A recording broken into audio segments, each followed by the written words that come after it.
ನಮಸ್ಕಾರ. ಎಲ್ಲರಿಗೂ ಕೇಳಿಸ್ತಾ ಇದೆಯಾ? ಎಸ್. ನನಗೆ ನೀವು ಮಾತಾಡೋದು ಕೇಳಿಸ್ತಾ ಇದೆ, ಅದಕ್ಕೆ ನನಗೆ ಅನುಮಾನ ಬಂತು ನಾನು ಮಾತಾಡೋದು ನಿಮಗೆ ಕೇಳಿಸುತ್ತಾ ಅಂತ. ಇನ್ನೂ ಜೋರ ಮಾತಾಡಬೇಕಾ? ನಾನು ಕತೆ ಹೇಳೋಣ ಅಂತ ಬಂದೆ, ನನಗೆ ನಿಮ್ಮ ಕತೆ ಜಾಸ್ತಿ ಕೇಳ್ತಾ ಇದೆ. ಸೊ ನಿಮ್ಮ ಕತೆ ನಿಲ್ಲಿಸಿದ್ರೆ ನನ್ನ ಕತೆ ನೀವು ಕೇಳ್ಬೋದು.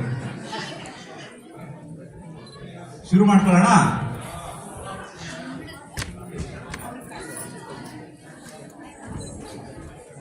ನನ್ನದೊಂದು ಸಣ್ಣ ಪ್ರಯತ್ನ. ಕನ್ನಡ ಸಾಹಿತ್ಯ ಪರಿಷತ್ನಿಂದ ಈ ಸಲ ಡಿಸೆಂಬರ್ ಅಲ್ಲಿ ಅನಿವಾಸಿ ಕನ್ನಡಿಗರಿಂದ ಆಸಕ್ತಿ ಇರೋರ ಕಡೆಯಿಂದ ಕವನ ಮತ್ತೆ ಕಥೆಗಳನ್ನ ಬರೆಯೋ ಆಸಕ್ತಿಗೆ ಒಂದು ಅವಕಾಶನ ಕೊಟ್ಟಿದ್ರು. ಆ ಒಂದು ಅವಕಾಶನ ಬಳಸ್ಕೊಂಡು ನಾನೊಂದು ಕಥೆನ ಬರೆದಿದ್ದೆ. ಅಲ್ಲಿಗೆ ಕಥೆನ ಕಳಿಸ್ಕೊಟ್ಟಿದ್ದೀನಿ. ಇನ್ನೂ ಅದರಿಂದ ಏನು ಗೊತ್ತಾಗಿಲ್ಲ, ಪಬ್ಲಿಷ್ ಆಗುತ್ತೆ ಇಲ್ವೋ ಅಲ್ಲಿ ಅಂತ. ಬಟ್ ನಮ್ಮ ಕನ್ನಡಿಗರಿಗೆ, ಸ್ವೀಡನ್ ಕನ್ನಡಿಗರಿಗೆ ನಾನು ಕತೆ ಕೇಳಿಸೋಣ ಅಂತ ಹೇಳಿ ಇಲ್ಲಿ ಓದೋಣ ಅಂತ ಇವತ್ತು ಓದ್ತಾ ಇದ್ದೀನಿ ಆ ಕಥೆಯನ್ನ.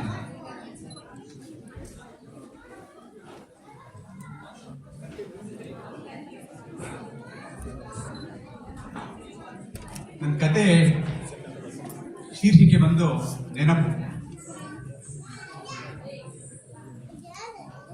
ನಾನು ಊಟ ಮುಗಿಸಿ ಕೈ ತೊಳೆಯುವಾಗಲೂ ಅದೇ ನೆನಪು. ಯಾಕೋ ಗೊತ್ತಿಲ್ಲ, ಆ ನೆನಪು ನನ್ನ ಮಗ್ಲು ಮುಳ್ತರ ತುಚ್ತಾ ಇದೆ. ನೆನಪುಗಳು ಹಾಗೆ ಮರುಕಳಿಸಿದ್ರೆ ನಮ್ಮ ಮನಸ್ಸಿಂದ ದೂರ ಹೋಗೋದೇ ಕಷ್ಟ. ಅದರಲ್ಲೂ ಏನಾದರೂ ಕೆಲವು ಸಂದರ್ಭಗಳು, ನಿದರ್ಶನಗಳು ಗಾಢವಾದ ಪರಿಣಾಮ ಬೀರಿದ್ರೆ ಮುಗ್ದೇ ಹೋಯ್ತು. ಅವುಗಳ ನೆನಪು ತುಂಬಾ ಗಾಢತನದಿಂದ ನಮ್ಮನ್ನ ಕಾಡುತ್ತೆ.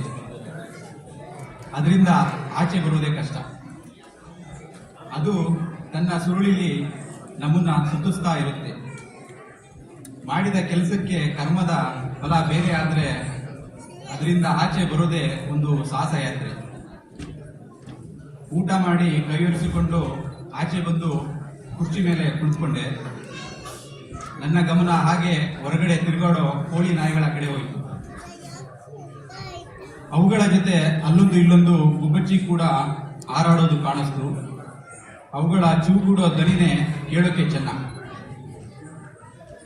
ಈಗ ಮೊದಲಿನ ಹಾಗೆ ಗುಬ್ಬಚ್ಚಿಗಳು ಜಾಸ್ತಿ ಇಲ್ಲ. ತಂತ್ರಜ್ಞಾನ ಬೆಳೆದ ಹಾಗೆ ಪಕ್ಷಿಗಳ ಸಂಕುಲ ನಾಶಿಸ್ತಾ ಹೋಗ್ತಾ ಇದೆ. ಅದ್ರ ಬಗ್ಗೆ ನಾನು ಕೇಳಿದ್ದೆ. ಆದ್ರೆ ಈಗ ಗುಬ್ಬಚ್ಚಿಗಳ ಸಂಖ್ಯೆ ನೋಡ್ತಾ ಇದ್ರೆ ಅನ್ನಿಸ್ತು ಅದು ಸತ್ಯ ಅಂತ. ಮನಸ್ಸೇ ಹೀಗೆ ಯೋಚನೆಗಳ ಬೆನ್ನಟ್ಟಿ ಹೋಗ್ತಾ ಇರುತ್ತೆ. ಯಾಕೋ ಅಸಮಾಧಾನ, ಏನಂತ ಗೊತ್ತಾಗ್ತಾ ಇಲ್ಲ. ಅದರೊಳಗೆ ಇದೊಂದು ಬೇರೆ, ಏನೋ ಅಲ್ಲಿನ ಸಂದಿಗೆ ಸಿಕ್ಕಿ ಚುಚ್ತಾ ಇದೆ. ನಾಲಿಗೆ ಗಳಿಗೆಗೆ ಅನ್ನೋ ಸುಮ್ಮನೆ ಇರದೆ ಹೋಗಿ ಹೋಗಿ ಅದೇ ಜಾಗಕ್ಕೆ ತಿವಿದು ಕೀಳೋ ಪ್ರಯತ್ನ ಮಾಡ್ತಿತ್ತು. ನನ್ನಾಕೆ ಶಾರದೆಗೆ ಕೇಳಿದೆ, ಅಲ್ಲಿಗೆ ಚುಚ್ಚಕ್ಕೆ ಕಡ್ಡಿ ಕೊಡು ಅಂತ. ಅವಳು ಕಡ್ಡಿ ಏನೋ ಕೊಟ್ಲು. ಆದ್ರೆ ನಿಮಗೆ ಬೇರೆ ಕೆಲಸ ಇಲ್ಲ, ಊಟ ಮಾಡಿದ ತಕ್ಷಣ ಅಲ್ಲಿಗೆ ಕಡ್ಡಿ ಚುಚ್ತಾ ಇರ್ತೀರಾ ಅಂತ ಅವಳ ಚೂಪಾದ ನಾಲಿಗೆಯಲ್ಲಿ ನನಗೆ ಚುಚ್ಚಿ ಹೋದ್ಲು. ನನಗೆ ನಾನು ಹೇಳ್ಕೊಂಡೆ, ಅಯ್ಯೋ ದೇವ್ರೆ, ಮನಸ್ಸಿಗೆ ನೆನಪಿನ ಯಾತನೆ ಆದ್ರೆ ಈ ಶರೀರಕ್ಕೆ ಹಲ್ಲು ನೋವಿನ ಯಾತನೆ. ಆದ್ರೂ ಏನೋ ಊಟದ ರುಚಿ ಇಲ್ಲ, ಮನಸ್ಸಿಗೆ ನೆನಪಿನ ರುಚಿ ಹತ್ತಿ ವಾರದ ಸಮಯದ ಮಡಿಲಲ್ಲಿ ವಿರಮಿಸ್ತಿತ್ತು. ಈ ಹೊತ್ತಲ್ಲಿ ತಿಂಡಿ ಊಟ ಎಲ್ಲ ಆಚರಣೆಯಾಗಿದ್ದಾವೆ ಹೊರತು ಅನುಭವಿಸಿ ಆಡುವ ಯಾವುದೇ ಸಾಹಸ ಕ್ರೀಡೆ ಆಗಿರಲಿಲ್ಲ. ಮತ್ತೆ ನನ್ನ ಯೋಚನೆ ಬೇರೆ ಕಡೆ ಹರಿತು. ಶರೀರಕ್ಕೆ ಹಲ್ಲು ನೋವಿನ ಯಾತನೆ ಇಲ್ಲ, ಮನಸ್ಸಿಗೆ ಇದ್ದ ಹಾಗೆ ಶರೀರಕ್ಕೂ ನೆನಪು ಇರುತ್ತೆ. ಅಯ್ಯೋ, ಶರೀರಕ್ಕೆ ಹೇಗೆ ನೆನಪು ಅಂತೀರಾ? ಅದೇ ಈಗ ನನ್ನಲ್ಲೂ ಅರಿತಿರೋ ಯೋಚನೆ. ಸದ್ಯದ ತಿಳುವಳಿಕೆಗೆ ವೈಜ್ಞಾನಿಕ ಹಿನ್ನೆಲೆಯಲ್ಲಿ ನೋಡೋದಾದ್ರೆ ನಮ್ಮ ಮೆದುಳಿಗೆ ಬಿಟ್ಟರೆ ಬೇರೆ ಎಲ್ಲೂ ನೆನಪಿನ ಶಕ್ತಿಯ ಶೇಖರಣೆ ಮಾಡೋ ವಿಧಾನ ಇಲ್ಲ ಅಂತ. ಆದ್ರೂ ಮನುಷ್ಯನ ದೇಹವೇ ಒಂದು ಪವಾಡ. ಅದು ಹೇಗೆ ತನ್ನ ಕ್ರಿಯೆಗಳನ್ನು ಮಾಡುತ್ತೆ ಅಂತ 200 ವರ್ಷಗಳ ವಿಜ್ಞಾನದ ಹಿನ್ನೆಲೆಯಲ್ಲಿ ಅಧ್ಯಯನದ ನಂತರವೂ ಕೂಡ ನಾವು ಒಂಬೈಗಾಲಿನ ನಡೆಯಲ್ಲಿ ಸಾಕ್ತಾ ಇದ್ದೀವಿ. ಅದು ಇರ್ಲಿ ಬಿಡಿ, ಅಂಗೈಯುಣ್ಣಿಗೆ ಕನ್ನಡಿ ಬೆಂಗೆ ಅನ್ನೋ ಹಾಗೆ ಕಣ್ಣಿಗೆ ಕಾಣುವ ಸತ್ಯಕ್ಕೆ 100 ವರ್ಷಗಳ ಸಂಶೋಧನೆ ಬೇಕಾ? ಪಾಶ್ಚಿಮಾತ್ಯರೇ ಹಾಗೆ ಕೊಂಕಣವನ್ನು ಸುತ್ತಿ ಬೈಲಾರಕ್ಕೆ ಹೋಗುವುದೇ ಅವರ ರೂಢಿ. ನಮ್ಮ ಪೂರ್ವಜರ ಹಾದಿಯೇ ಬೇರೆ. ಅವರ ಕಣ್ಣಿಗೆ ಕಂಡ ಸತ್ಯವನ್ನು ನಾವು ಇನ್ನೂ ತಿಳಿದು ಇನ್ನೂ ಒರಗಿಸಿಕೊಳ್ಳಲು ಸಾಧ್ಯವಾಗಿಲ್ಲ. ಆದರೂ ದೇಹಕ್ಕೆ ನೆನಪು ಇದೆ ಅಂತ ನನ್ನ ಸುಪ್ತ ಮನಸ್ಸಿಗೆ ಅನ್ನಿಸ್ಲಿಕ್ಕೆ ಶುರುವಾಯಿತು. ಅದು ಇಲ್ಲಾಂದ್ರೆ ಎಲ್ಲ ವ್ಯಕ್ತಿಗಳ ದೈಹಿಕ ಚಟುವಟಿಕೆ ಒಂದೇನೇ ಆಗಿರ್ತಿತ್ತು. ಆದರೆ ಹಾಗಿಲ್ಲ ನೋಡಿ, ಎಲ್ಲರ ದೇಹಕ್ಕೂ ತನ್ನದೇ ಆದ ದೇಹದ ನೆನಪುಗಳಿವೆ. ಅವುಗಳಿಂದ ತಾನೇ ಮಾತಿನ ವೈಖರಿ, ನಡೆಯುವ ರೀತಿ, ಇನ್ನಿತರ ವಿಧಾನಗಳಿಂದ ನಾವು ಎಷ್ಟೋ ಜನರನ್ನ ಗುರುತಿಸೋದು. ತಾತನ ಹಾಗೆ ಮೊಮ್ಮಗ ನಡೀತಾನೆ ಅಂದ್ರೆ ದೇಹಕ್ಕೆ ನೆನಪು ಇರಲೇಬೇಕು. ಮೆದುಳು ಮತ್ತು ದೇಹ ಎರಡನ್ನು ಯಾವುದು ಕಣ್ಣಿಗೆ ಕಾಣದ ಶಕ್ತಿನೇ ಒಂದು ಮಾಡಿ ನಡೆಯೋ ರೀತಿ ಮಾಡುತ್ತೆ. ಮತ್ತೆ ಅದೇ ಶಕ್ತಿ ದೇಹಕ್ಕೂ ನೆನಪನ್ನು ಕೊಟ್ಟಿರುತ್ತೆ. ಯೋಚನೆ ಎಲ್ಲೋ ಅರಿಯುವಾಗ ದೃಷ್ಟಿ ಮಾತ್ರ ಮತ್ತೆ ಕೋಳಿ ನಾಯಿಗಳ ಕಡೆ ಹೋಯಿತು. ಮಧ್ಯಾಹ್ನ 3 ಆದರೂ ಬಿಸಿಲಿನ ಜಳುಪು ಕಡಿಮೆ ಆಗಿರಲಿಲ್ಲ. ಮನೆಯಿಂದ ಆಚೆ ಬಿಸಿಲಿಗೆ ಹೋದ್ರೆ ಕಣ್ಣು ಮಂಜಾಗೋ ಅನುಭವ ಆಗ್ತಿತ್ತು. ಇತ್ತೀಚೆಗೆ ಎಲ್ಲಾ ಕಾಲದಲ್ಲೂ ಬಿಸಿಲು ಜಾಸ್ತಿನೇ. ಆಗ ಅನ್ನಿಸುವಾಗ ಜಾಗತಿಕ ತಾಪಮಾನದ ಕಡೆ ಯೋಚನೆ ಇರಿತು. ಎಲ್ಲೋ ಓದಿದ ನೆನಪು, ಭೂಮಿಯ ತಾಪಮಾನ ಜಾಸ್ತಿ ಆಗ್ತಿದೆ, ಅದರಿಂದ ಧ್ರುವ ಪ್ರದೇಶಗಳಲ್ಲಿ ಹಿಮ ಕರಗಿ ಸಮುದ್ರದ ನೀರಿನ ಮಟ್ಟ ಏರ್ತಿದೆ ಅಂತ. ಅದು ಹೇಗೆ ತಾಪಮಾನ ಏರಿಕೆಯಿಂದ ಹೀಗಾಗುತ್ತೆ ಅಂತ ತಿಳ್ಕೊಳ್ಳೋ ಜ್ಞಾನ ಇಲ್ಲಿದ್ರು ಒಂದಂತೂ ಅರ್ಥ ಆಗಿತ್ತು. ಊರ ಸುತ್ತಮುತ್ತ ಮೊದಲಿನ ಹಾಗೆ ಮರ ಗಿಡ ಇರಲಿಲ್ಲ, ಎಲ್ಲ ಹಾಳು ಜಾಗ ಆಗಿತ್ತು. ಬೇಲಿ ಗುಚ್ಚಿಗಳು ಕಾಣೆಯಾಗಿ ತಂತಿ ಬೇಲಿಗಳು ವಿರಾಜಿಸಿದ್ವು. ನನ್ನ ತಿಳುವಳಿಕೆಗೆ ಅಷ್ಟು ಸಾಕಾಗಿತ್ತು ಕಾರಣ ತಿಳಿಯೋಕೆ. ಬಿಸಿಲಿನ ಬೇಗೆಗೆ ಕೋಳಿಗಳು ಮರದ ನೆರಳಲ್ಲಿ ವಿರಮಿಸ್ತಿದ್ವು.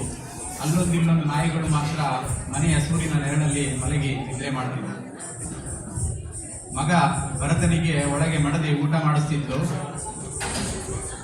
ಆದ್ರೆ ಮಕ್ಕಳೇ ಹಾಗೆ, ಕೇಳ್ಬೇಕಾ, ನಿಂತಲ್ಲಿ ನಿಲ್ಲಲ್ಲ, ಕೂರಲ್ಲಿ ಕೂರಲ್ಲ. ನೀವೇ ನೋಡ್ತಾ ಇದ್ದೀರಾ ಈಗ, ನಿಂತಲ್ಲಿ ನಿಲ್ಲಲ್ಲ, ಕೂರಲ್ಲಿ ಕೂರಲ್ಲ. ಹೊರಗೆ ಬಂದು ಮಲಗಿರೋ ನಾಯಿ ಜೊತೆ ಆಟ ಆಡ್ತಿದ್ದ. ನಾಯಿ ಸುಮ್ಮನೆ ಮಲಗಿ ಬಾಲ ಅಲ್ಲಾಡಿಸ್ತಾ ಅವನ ಜೊತೆ ಮೂಕ ಭಾಷೆಯಲ್ಲಿ ಸಂಭಾಷಣೆ ಮಾಡ್ತಿತ್ತು. ಹಾಗೆ ಒಂದೊಂದ್ಸಲ ಅವನ ಮುಖನೂ ನೆಗ್ತಾ ಇತ್ತು. ನೆಕ್ಕಿದ್ದು ಖುಷಿಗಾದ್ರೂ ಉದ್ದೇಶ ಮಾತ್ರ ಮುಖಕ್ಕೆ ಅಂಟಿದ ಊಟದ ರುಚಿಯಾಗಿತ್ತು. ಮಗನಿಗೆ ಊಟ ಮಾಡು ಎಂದು ಗದರಿಸಿ ಒಳಗೆ ಕಳಿಸಿದೆ. ತದನಂತರ ಮತ್ತೆ ನನ್ನ ಗಮನ ನಾಯಿ ಕೋಳಿಗಳ ಕಡೆ ಹೋಯಿತು. ಆ ನಾಯಿ ಪ್ರಪಂಚದ ಯಾವುದೇ ಚಟುವಟಿಕೆಯ ಅರಿವಿಲ್ಲದೆ ಎದ್ದು ಮೈ ಮುರಿದು ಕಾಲಕಿಸಿದು ಮತ್ತೆ ನಿದ್ದೆಗೆ ಜಾರಿತು. ಈ ಬಿಸಿಲೇ ಹಾಗೆ, ಸ್ವಲ್ಪ ತಂಪಿನ ಜಾಗಕ್ಕೆ ಹೋದ್ರೆ ತೂಗುಡಿಕೆ ಬರಿಸುತ್ತೆ.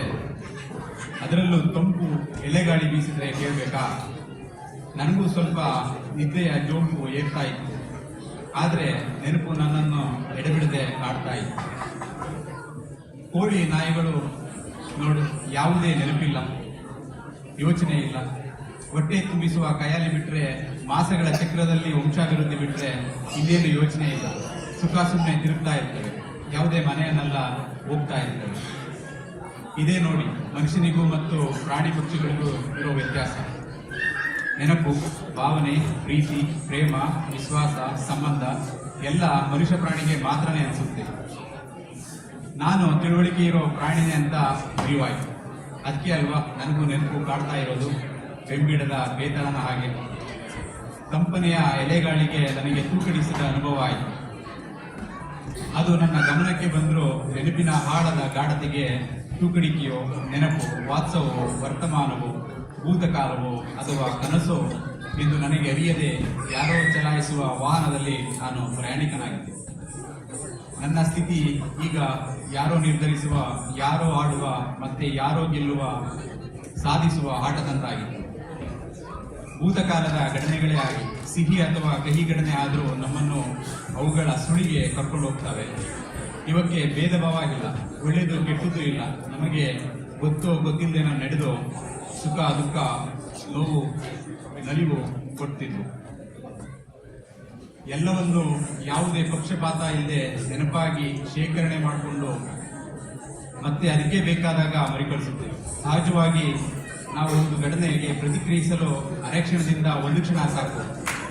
ಆದರೆ ನೆನಪುಗಳು ಕ್ಷಣದಲ್ಲಿ ನೂರಾರು ಸುಳಿದು ಹೋಗ್ತವೆ. ಇಲ್ಲಿ ನೋಡಿ, ಯಾವುದೊಂದು ನೆನಪು ಈಗ ಸುಳಿತಾ ಇದೆ. ಯಾರ ನೆನಪು ಅಂತ ನನಗೆ ಗೊತ್ತಿಲ್ಲ, ನನ್ನ ನೆನಪು ಈಗ ಬರ್ತಾ ಇದೆ. ನೂರಾರು ಸುಳಿದು ಹೋಗ್ತವೆ. ಸುಳಿದು ಹೋದ್ರೆ ಪರವಾಗಿಲ್ಲ, ಕೆಲವು ನಮ್ಮ ಮನಸ್ಸಲ್ಲಿ ಪ್ರವಾಹನೇ ಸೃಷ್ಟಿಸಿ ಹೋಗ್ತವೆ. ಈಗ ನನಗೆ ಆಗಿರೋದೇ ಅದು, ಮನಸ್ಸಲ್ಲಿ ಪ್ರವಾಹನೇ ಎದ್ದ ಹಾಗೆ ಆಗ್ತಾ ಇದೆ. ಅದಕ್ಕೆ ಏನೋ ದಿನನಿತ್ಯದ ಚಟುವಟಿಕೆಯಲ್ಲಿ ಆಸಕ್ತಿ ಇಲ್ಲ, ಯಾವಾಗಲೂ ಯಾವುದೋ ಒಂದು ಯೋಚನೆಯಲ್ಲಿ ಮಗ್ನವಾಗಿರುತ್ತೆ. ನಮಗೆ ಬೇಕಾದಾಗ ಕೆಲವು ಸಂದರ್ಭ ನಿದರ್ಶನಗಳು ಮರುಕಳಿಸಿದ್ರು ಗೆಲುವು ಮಾತ್ರ ಎಲ್ಲವನ್ನು ತನಗೆ ಬೇಕಾದ ಹಾಗೆ ನಡೆಸೋ ಆ ಕಾಣದ ಅಗೋಚರ ಶಕ್ತಿಗೆ ಮಾತ್ರ. ಎಷ್ಟೋ ಸಲ ನಾವು ಬೇಡ ಅಂದ್ರೂ ಅದೇ ಘಟನೆ ಮನಸ್ಸಲ್ಲಿ ಸುಳಿದು ಸ್ಮೃತಿ ಪಟಲದಲ್ಲಿ ಹಾಗೆ ಸೋರಿ ಹಾರಿ ಹೋಗುತ್ತದೆ. ಅದು ಹೇಗೆ ಅಂತನೂ ಗೊತ್ತಾಗಲ್ಲ. ಈಗ ನನ್ನನ್ನು ಅಂತ ನೆನಪುಗಳೇ ಕಾಡ್ತಾ ಇರೋದು. ಕೆಲವು ಮಾತ್ರ ನಮ್ಮನ್ನು ಜೀವನ ಪೂರ್ತಿ ಕಾಡ್ತಾನೆ ಇರ್ತವೆ. ಅದು ಒಳ್ಳೆಯದು ಕೆಟ್ಟದ್ದು ನಿರ್ಧರಿಸುವುದು ಮಾತ್ರ ಮತ್ತೆ ಆ ಅಗೋಚರ ಶಕ್ತಿ ಇದೆ. ನಾವು ಜೀವನದಲ್ಲಿ ಎಷ್ಟೇ ಬೆಳೆದ್ರೂ ನಮ್ಮನ್ನು ಕಾಣದ ಕೈ ಚಲಾಯಿಸ್ತಾ ಇರುತ್ತೆ. ಅದರ ಅರಿವು ನಮಗಿಲ್ಲದೆ ಎಲ್ಲ ನಾವೇ ಮಾಡ್ತೀವಿ ಅಂತ ಮನುಷ್ಯ ಬೀಗ್ತಾನೆ. ಆದರೆ ಮನುಷ್ಯ ಪ್ರಾಣಿಗೆ ಗೊತ್ತಿಲ್ಲ ಅವನು ಮಾಯಾಜಾಲದಲ್ಲಿ ಸಿಕ್ಕಿದ್ದಾನೆ ಅಂತ. ಅದರ ಅರಿವು ನಮಗೆ ಆದರೆ ಜೀವನ ಎಷ್ಟು ಸುಲಭ ಸರಾಗ. ಈ ಆಲೋಚನೆ ನನ್ನ ಮನಸ್ಸಿಗೆ ಬಂದಾಗ ಸ್ವಲ್ಪ ನಿರಾಳ ಆಯಿತು. ನೆನಪುಗಳ ಹಿಂದೆ ಜೀವನ ಇದೆಯಾ?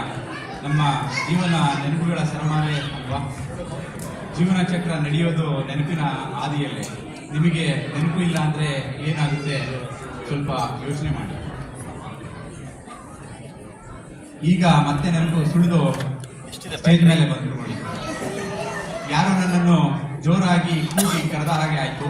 ನೋಡಿದ್ರೆ ನನ್ನಕ್ಕೆ ಶಾರದೆ. ನಾನು ನಿದ್ದೆ ಮಾಡಿಬಿಟ್ಟಿದ್ದೆ. ಯೋಚನೆಗಳು ಗಾಢವಾಗಿ ಇದ್ದಿದ್ದರಿಂದ ಕನಸಲ್ಲೂ ಅದೇ ಆಲೋಚನೆಗಳು ನಡೀತಾ ಇತ್ತು. ನಾನು ಮೈ ಮುರಿದು ಎದ್ದೆ. ಸ್ವಲ್ಪ ಕುತ್ತಿಗೆ ನೋವು ಇತ್ತು. ಕುರ್ಚಿ ಕೂರೋಕೆ ಹೊರತು ನಿದ್ದೆ ಮಾಡಲಿಕ್ಕೆ ಅಲ್ಲ ಎಂದು ಇನ್ನೊಮ್ಮೆ ಅರಿವಾಯಿತು. ನನ್ನ ಮನಸ್ಸು ಕೂಡ ಹಗುರವಾಗಿತ್ತು. ನೆನಪು ನನ್ನ ಕೆಲಸ ಮುಗಿಸಿ ಮುಂದಿನ ಆದ್ರೂ ನೀವು ಒಬ್ಬಂಟಿಯಾಗಿ ಇದ್ರು ಕೊನೆಗೆ ನಿಮ್ ಜೊತೆ ಉಳಿಯೋದು ನೆನಪುಗಳು ಮಾತ್ರನೇ ಹೊರತು ವ್ಯಕ್ತಿಗಳಲ್ಲ. ನಮಸ್ಕಾರ.